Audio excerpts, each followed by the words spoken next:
अब हम लोग देखेंगे टंग।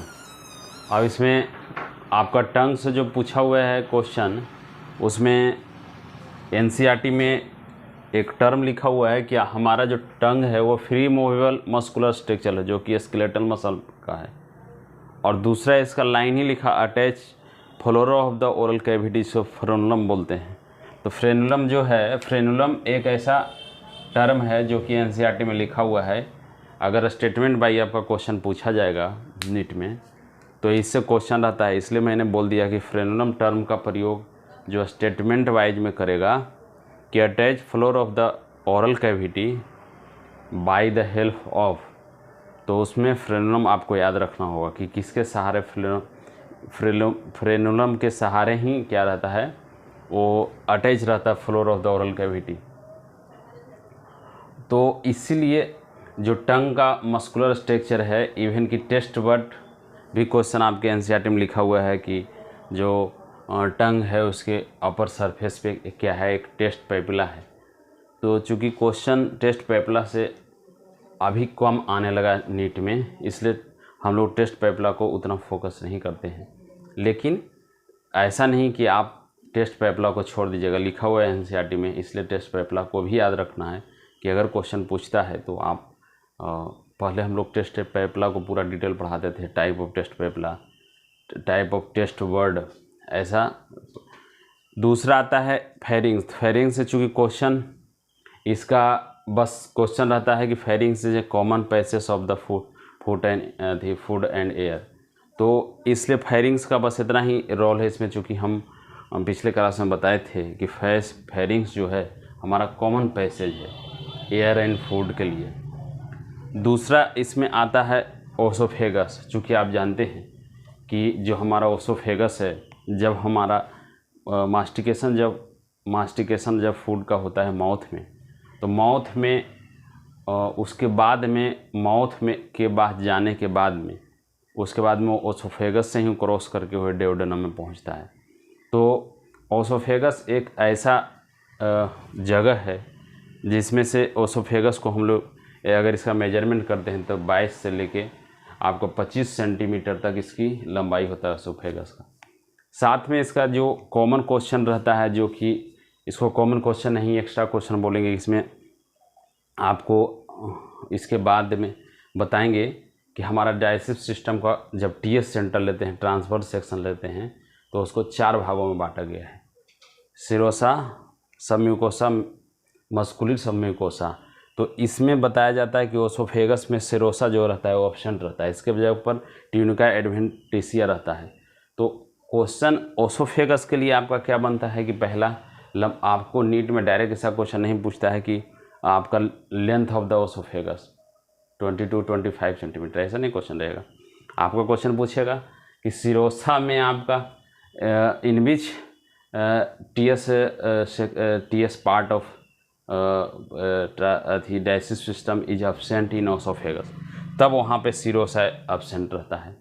तो इसके जगह पे क्या होता है, इसके जगह पर ट्यूनिका एडवेंटिशिया रहता है। तो ट्यूनिका जो एडवेंटिशिया है वो रहता है आपको सिरोसा के जगह पे इनसाइड द ओसोफेगस। इसीलिए आपका फेरिंग्स और ओसोफेगस से क्वेश्चन कम रहता है।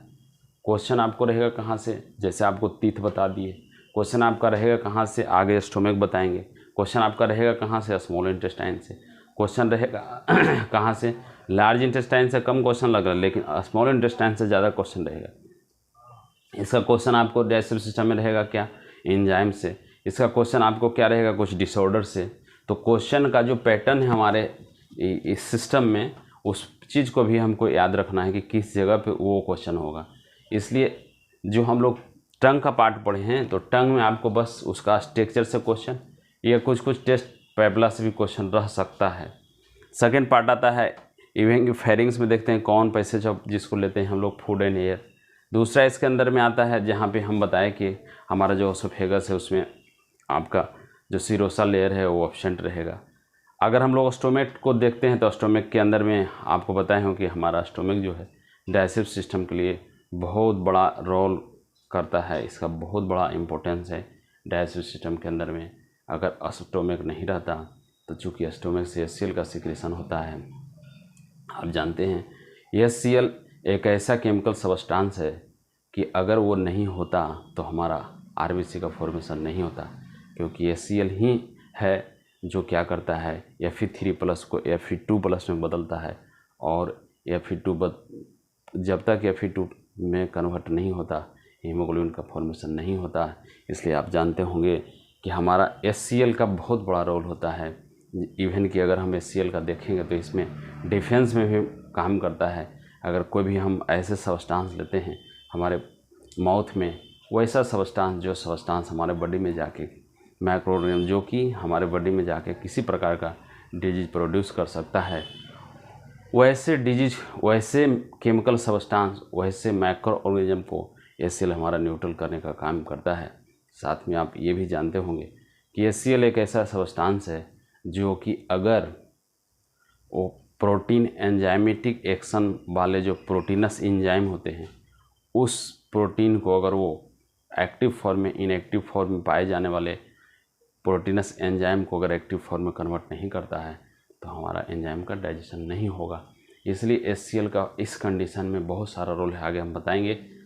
और ये हमारे स्टोमक के अंदर ही होता है, क्योंकि आप जानते होंगे हमारे स्टोमक के अंदर में जो भी फूड लेते हैं उसका 5 to 6 अप्रॉक्स 40 to 6 आवर तक इसमें क्या रहता है कि स्टोर रहता है। अगर नहीं रहेगा तो उसका प्रॉपर डाइजेशन नहीं होगा। इसलिए पूरे डाइजेस्टिव सिस्टम में अत्यधिक समय तक फूड पाए जाने वाला जो कंडीशन है, जो स्टोर हाउस है, वो हमारा है स्टोमक, जहाँ के फूड का बहुत बड़ा रोल है, बहुत बड़ा एक इसका जीनियस वर्क है फूड डाइजेशन। क्योंकि हम स्ट्रक्चर बता रहे हैं कि स्टोमक को हम लोग पढ़ेंगे तो 4 भागों में बांटते हैं, जिसमें फंडस है, कार्डियक है, बॉडी है, पाइलोरिक है। ये चारों भाग का अलग अलग इम्पोर्टेंस होता है। चूँकि यहाँ पे हम लोग इसका शॉर्ट स्ट्रक्चर पढ़ेंगे, मेडिकल कॉलेज में जाइएगा स्पेशल है ना, इसका एनाटॉमी हम लोग पढ़े हैं फर्स्ट ईयर में, स्पेशल एनाटॉमी आपको पढ़ना पड़ेगा इसका। अगर हम लोग देखेंगे तो चूँकि स्टोमक के अंदर में 2 प्रकार का ऑरिफिस लगा रहता है। एक को बोलते हैं cardiac sphincter, note orifice sphincter. एक को मतलब बोलते हैं गैस्ट्रोएसोफेजियल स्पिंचर, जो कि ओसोफेगस और स्टोमक के बीच रहता है। और दूसरा है पाइलोरिक स्पिंचर है। ये गैस्ट्रोएसोफेजियल स्पिंचर है, जो कि अगर ये स्पिंचर नहीं रहता, अगर ये गार्ड यहाँ सेल नहीं रहता, अगर गार्ड मटेरियल नहीं रहता, तो चूँकि स्टोमक के हम लोग रिगर्गिटेशन करते हैं तो सारा फूड का मटेरियल आपको क्या हो जाता, आपके माउथ के द्वारा बाहर आ जाता। लेकिन यही स्पिंचर है जो कि गैस्ट्रोएसोफेजियल स्पिंचर है, ये कंट्रोल करने का काम करता है। क्योंकि हम जानते होंगे कि हमारे स्टोमक के अंदर में पेरिस्टाल्टिक मूवमेंट होते रहता है, तो कहीं रिगर्गिटेशन ना हो, इसके लिए स्पिंचर लगा हुआ है। सेकेंड है पाइलोरिक स्पिंचर, जो कि जितना मटेरियल आपको आगे आपके जो है स्मॉल इंटेस्टाइन में आना चाहिए, डिओडेनम में आना चाहिए, उतना ही मटेरियल को स्टोमक के पार्ट से आने देता है। अगर ये स्पिंचर नहीं होता, मटेरियल क्या होता, अत्यधिक चला आता, प्रॉपर डाइजेशन नहीं होता, इनडाइजेशन का प्रोसेस होने लगता। स्टोमक के अंदर में हम लोग देखेंगे कि स्टोमक को कितने भागों में बांटा गया है। तो जो हम देखेंगे स्टोमक के 4 भागों में बांटा गया है। पहला है फंडस, दूसरा है कार्डियक, तीसरा है बॉडी, चौथा है पाइलोरिक। तो हमारा स्टोमक के 4 भागों में बांटा गया है। पहला भाग इसका फंडस है, सेकेंड पार्ट इसका कार्डियक है, थोड़ा बॉडी वाला पार्ट ब्रॉड होता है, पाइलोरिक पार्ट है इसका। इसलिए स्टोमक का जो स्ट्रक्चर है उससे कोई खास क्वेश्चन नहीं होता है। लेकिन मैंने बता दिया कि अगर स्पिंचर आपसे पूछा जाएगा, there are 2 type of sphincter होता है।